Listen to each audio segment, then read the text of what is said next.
1절에 당시의 모든 권력자들의 이름이 다 거론됩니다. 최고 권력자에서 각 지역을 맡고 있는 지역 왕들과 종교계의 최고 지도자들의 이름까지 거론되고 있습니다. 하지만 그 중에 누구도 죄사함을 받게 하는 해결책을 제시하지 못합니다.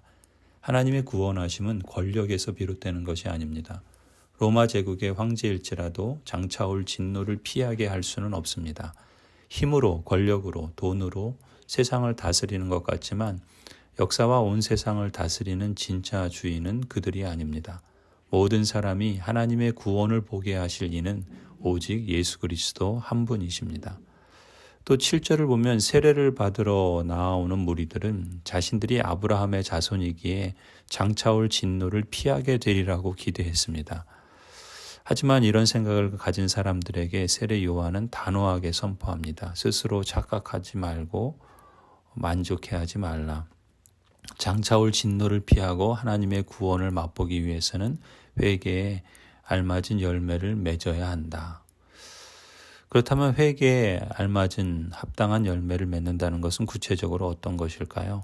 교회 다닌다고 신앙생활을 한다고 그거면 충분하다고 스스로 만족해 할 일이 아닙니다.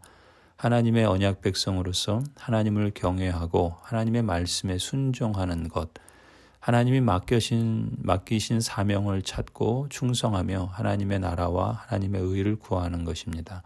이 땅을 사는 동안 자기 정체성을 잃지 않고 본분에 맞는 생활신앙을 실천하는 것입니다. 하나님의 통치가 나의 삶과 가정생활과 직업 현장에서 드러나도록 생활하는 것이라 할 수 있습니다. 가령 11절에 속옷 2벌 가진 사람은 없는 사람에게 나누어 주고 먹을 것을 가진 사람도 그렇게 나눠주는 것이라 볼 수 있습니다.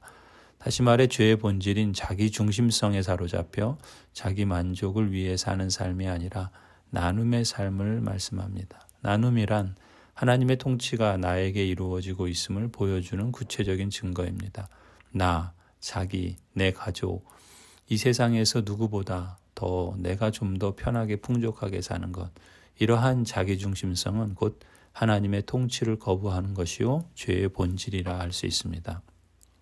사단이 아담과 하와를 유혹한 것처럼 이것을 먹는 날에는 정녕 너가 하나님처럼 될 것이다. 이 유혹의 본질은 곧 너가 세상의 중심이 되라는 거죠. 너 자신을 만족시키고 너가 너의 삶의 주인이다. 이 메시지입니다. 이러한 정신을 반영한 책이 더 잘 되는 나, 이러한 책이 한때 베스트셀러가 되었었죠. 이것이 오늘날 시대 정신입니다. 이것이 창세기 3장에서 사단의 메시지와 유사한 속성을 갖고 있음을 우리는 유념할 필요가 있겠습니다. 또 12절에 세금을 걷는 일을 하는 사람은 지위를 이용해 자기 부를 늘리는 일을 하는 것은 하나님 앞에서도 악한 일이다 말씀합니다.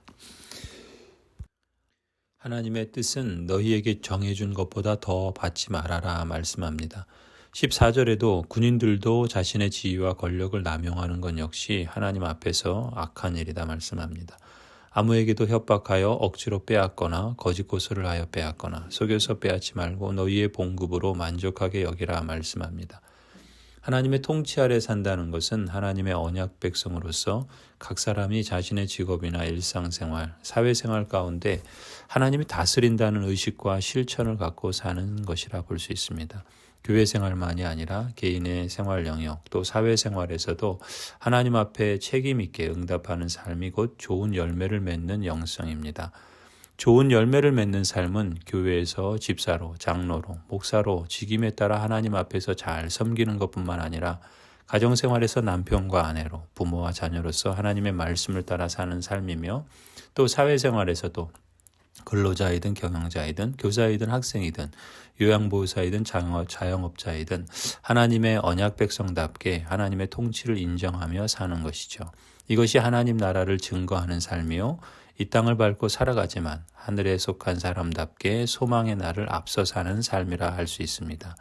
마태복음 5장 16절에서 예수님께서 말씀하십니다. 이와 같이 너희 빛을 사람에게 비추어서 그들이 너희의 착한 행실을 보고 하늘에 계신 너희 아버지께 영광을 돌리게 하여라. 성도 여러분, 우리는 삶의 목적과 방향이 분명한 사람입니다. 비록 이 땅에서 100% 완벽하게 사는 것이 불가능하다고 아예 포기하기보다는 적어도 하나님께서 그런 나를 인정하시고 또 궁극적으로 하나님께서 완성하실 것이 확실함을 소망하기에 오늘 각자의 삶의 자리에서 이러한 신앙 고백을 선명하게 붙잡고 또 순종의 삶으로 하나님을 영화롭게 하시기 바랍니다. 여러분의 삶의 자리가 좋은 열매를 맺는 삶의 현장이 되기를 축복합니다. 아멘.